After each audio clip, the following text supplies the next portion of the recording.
Smith lived in a bustling city that never slept, where the lights always veiled the stars.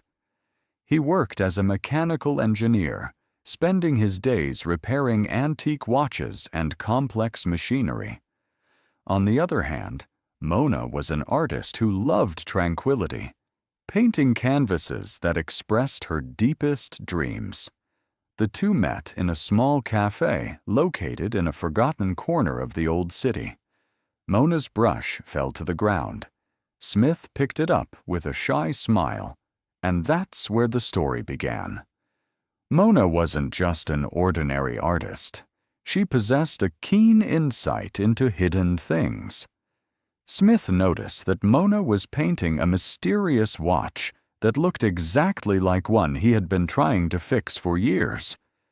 He asked her in astonishment about the secret of that painting, and she told him it had appeared in her dreams since childhood.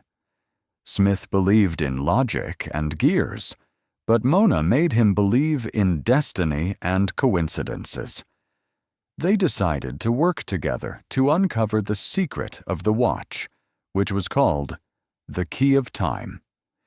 They traveled to a remote village in the mountains in search of the old watchmaker. The journey was arduous, but the conversation between them eased the burden of exhaustion and distance. Smith discovered that Mona wasn't just a travel partner, but the soul he had been missing. On a moonlit night, they reached an old cabin smelling of wood and oils.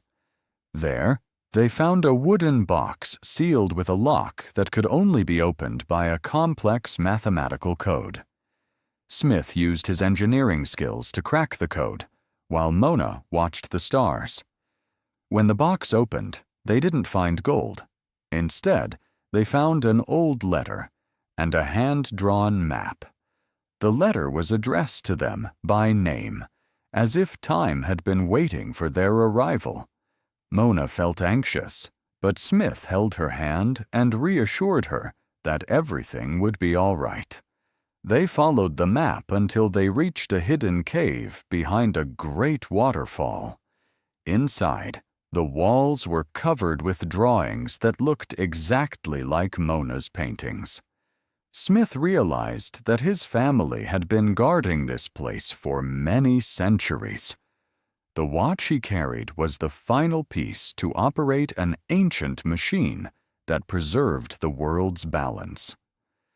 Mona placed her hand on the wall, and the drawings began to glow with an enchanting blue light. Smith placed the watch in its designated spot, and the sound of gears began to turn steadily.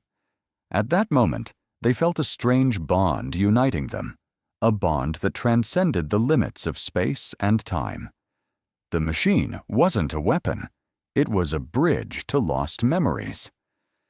Mona saw the future of the city, and Smith saw his ancestors' past with total clarity.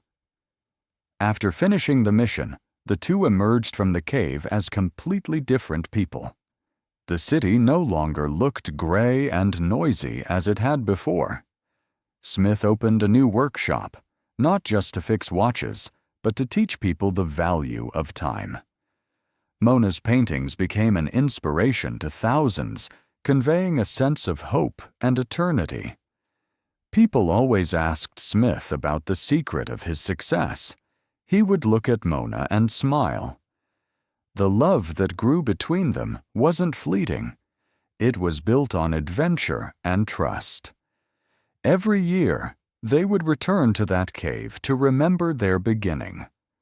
Smith realized that science without art is a body without a soul. And Mona realized that imagination needs a reality to lean on in order to flourish. They grew old together, and the watch on Smith's wrist kept ticking steadily like their heartbeats. Their story became a legend shared by the city people about the engineer and the artist.